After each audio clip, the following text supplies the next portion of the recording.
Hi అండి, welcome to our channel Nagalakshmi talks. Macherla Chenakeshwara Swamy వారి తిరునాళ్ళు అయిపోయాక 3వ రోజు పుష్పయాగం చేశారండి. చూడండి పూలతో ఎంత బాగా అలంకరించారో. గుడి మొత్తం చాలా బాగా చేశారండి. స్వామివారి మండపం కూడా అలంకరించారు. ఉత్సవగ్రహాలకి పుష్పయాగం పూజ చేస్తారు. చాలా బాగుంటుందండి. అందరు పువ్వులు తీసుకొని 16 రకాల పువ్వులు తీసుకొచ్చి స్వామివారికి పూజ చేస్తారు. అదిగోండి మండపం చూడండి ఎంత బాగా రెడీ చేశారో. మా అన్నయ్య అండి, చూపిస్తానండి అన్నయ్యని కూడా. అదిగోండి అసలు ఎంత బాగా, ఆయనకి సేవ చేయటం బాగా ఇష్టం. ఈ స్వామివారికి ఏ స్వామివారైనా చేస్తారు. మాకు వీరభద్ర స్వామి గుడి ఉంది కదా, అక్కడ కూడా అన్నయ్య చేస్తారు. చెనకేశ్వర స్వామి గుడి తిరునాళ్ళు వస్తే అక్కడ కూడా అన్నయ్య చేస్తారు. ఆయనకి చాలా ఇష్టం స్వామివారికి సేవ చేయటం. అట్లా పూలతో అలంకరణ చేశాడు చూడండి, చాలా బాగా చేస్తాడు. అదిగోండి స్వామివారు చూడండి ఎంత బాగున్నారు. శ్రీ లక్ష్మీ సమేత చెన్నకేశ్వర స్వామి, శ్రీదేవి భూదేవి సమేత లక్ష్మీ చెన్నకేశ్వర స్వామి. అదిగోండి చూడండి ఎంత బాగా అన్ని రకాల పూలతో. అదిగోండి పూలు తీసుకొని వస్తున్నారు చూడండి. తులసి దళాలు, స్వామివారికి విశిష్టమైన తులసి దళాలు, ప్రీతికరమైన మల్లె పువ్వులు, గులాబీలు, రకరకాల పువ్వులండి.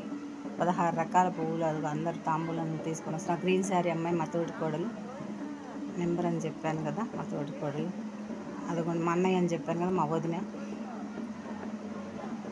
అందరూ ప్రదక్షిణలు చేసి స్వామివారికి పూలు అర్పిస్తారు. అది చూడండి చక్కగా తీసుకొస్తున్నారు అందరూ. స్వామివారికి 16 రకాల పూలతో చేశారండి, చాలా బాగా. బ్రహ్మోత్సవాలు అంటే 16 రోజు పండగ దాకా రోజు పూజలు ఉంటాయండి. తిరునాళ్ళు అయిపోయినాక కూడా, రథోత్సవం అయిపోయాక కూడా ఇవి చేస్తారు, ఈ కార్యక్రమాలన్నీ. అదిగోండి స్వామివారికి అందరు పూజ చేసి చూడండి. ఈ పూలన్నీ స్వామివారి మీద అయితే నిండిపోతారు, అందుకని నడుము వరకు అట్లా వేసి ఇంక మిగతా అన్నీ బయటికి ఇట్లా పరిచారు. స్వామివారి దగ్గర అందరూ వచ్చేస్తున్నారు చూడండి. పిల్లలు కూడా, జంటలు, భార్య భర్తలు అట్లా చాలా బాగా చేశారు. ప్లీజ్ సబ్స్క్రైబ్ చేయండి, లైక్ చేయండి, షేర్ చేయండి.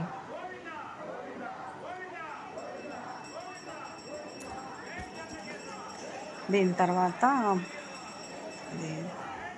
పుష్పసేవ అని కూడా ఉంటుందండి, పవళింపు సేవ. అది కూడా ఒకరోజు కార్యక్రమం ఉంటుంది, అది కూడా బాగా చేస్తారు. తర్వాత ఆదివారం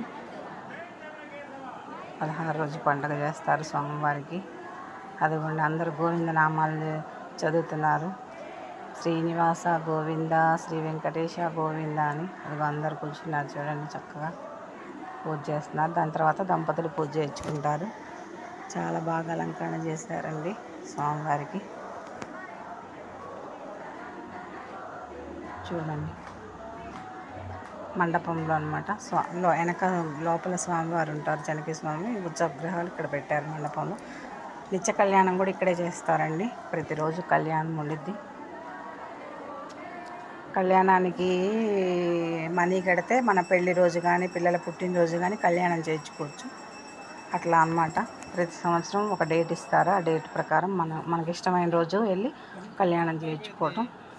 అదిగోండి పూలు చూడండి, 16 రకాల పువ్వులు ఎంత బాగున్నాయి చూడండి. కళ్ళు అసలు ఎన్ని రకాల పువ్వులతో పూజ చేశారో. అదిగోండి తులసి దళాలు, ఆయనకి ఇష్టమైనవి, ప్రీతికరమైనవి స్వామివారికి.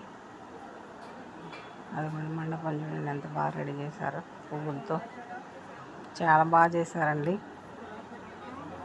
అదిగోండి స్వామివారు. ప్లీజ్ సబ్స్క్రైబ్ చేయండి, లైక్ చేయండి, షేర్ చేయండి. ఓకేనండి, మరిన్ని వీడియోలు వస్తాయి, ప్లీజ్ సబ్స్క్రైబ్ చేసుకోండి. అదిగోండి అన్నయ్య అని చెప్పాను కదా, అదిగో అన్నయ్య వదిన. అది అన్నయ్య బాగా సేవ చేస్తారు గుడికి అని చెప్పాను కదా, అదిగో అన్నయ్య ముందు నుంచి చూడండి పువ్వులు పట్టుకొని. అదిగోండి ద్వాదశ ప్రదక్షిణ రోజు అది. ఓకేనండి.